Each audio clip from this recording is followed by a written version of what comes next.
T ನರಸೀಪುರದ Bannur ಪುರಸಭೆಯ 2024-25ನೇ ಸಾಲಿನ ಆಯವ್ಯಯದ ಅಂದಾಜು ಪಟ್ಟಿಯನ್ನು ಉಪವಿಭಾಗಾಧಿಕಾರಿ ಎಲ್.ಎಂ. ನಂದೀಶ್ ರವರ ಅಧ್ಯಕ್ಷತೆಯಲ್ಲಿ ಮಂಡಿಸಲಾಯಿತು. 2024-25ನೇ ಸಾಲಿನ ಅಂತಿಮ ಶುಲ್ಕ 68,64,216 ರೂಪಾಯಿಗಳ ಉಳಿತಾಯ ಬಜೆಟ್ ಅನ್ನು ಉಪವಿಭಾಗಾಧಿಕಾರಿ ಮಂಡಿಸಿದರು. 0.2% ರೈಸ್ ಮಾಡೋಕೆ ಅಂತ ಹೇಳ್ಬಿಟ್ಟು ಲಾಸ್ಟ್ ಟೈಮ್ ವೇಕೆಂಟ್ ಸೈಟ್ಗೆ 100 ರೂಪಾಯಿ ಬರ್ತಾಯಿದ್ದು 800 ರೂಪಾಯಿ 900 ರೂಪಾಯಿ ಬರೋಂಗೆ ಆಗ್ಬಿಟ್ಟಿದೆ.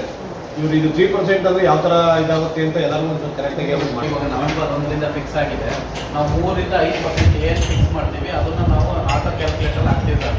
ಅದ್ರ ಮೇಲೆ ನನ್ನ ಪ್ರಕಾರ 100 ರೂಪಾಯಿಗೆ 3 ರೂಪಾಯಿ ಪುನಃ ಇದಾಗುತ್ತೆ. ಅದು ಏಪ್ರಿಲ್ ತಿಂಗಳಲ್ಲಿ 5% ಪುನಃ ರಿಡ್ಯೂಸ್ ಆಗುತ್ತೆ ಸರ್. ಅದೇ ತ್ಯಾಗರಾಜ ಒಳಗಡೆ ಹೋಗಿ ಅಲ್ಲಿ ವೇಕೆಂಟ್ ಸೈಟ್ ಹಾಕಿದ್ರೆ ಅಲ್ಲಿ ಕಡಿಮೆ ಬರುತ್ತೆ ಸರ್. ರೆಸಿಡೆನ್ಷಿಯಲ್ ಮತ್ತು ಇಂಡಸ್ಟ್ರಿಯಲ್ 3 ಇದೆ. 3ಕ್ಕೂ ಕಾಮನ್ ಆಗಿ 3% ಮಾಡಿ ಸರ್.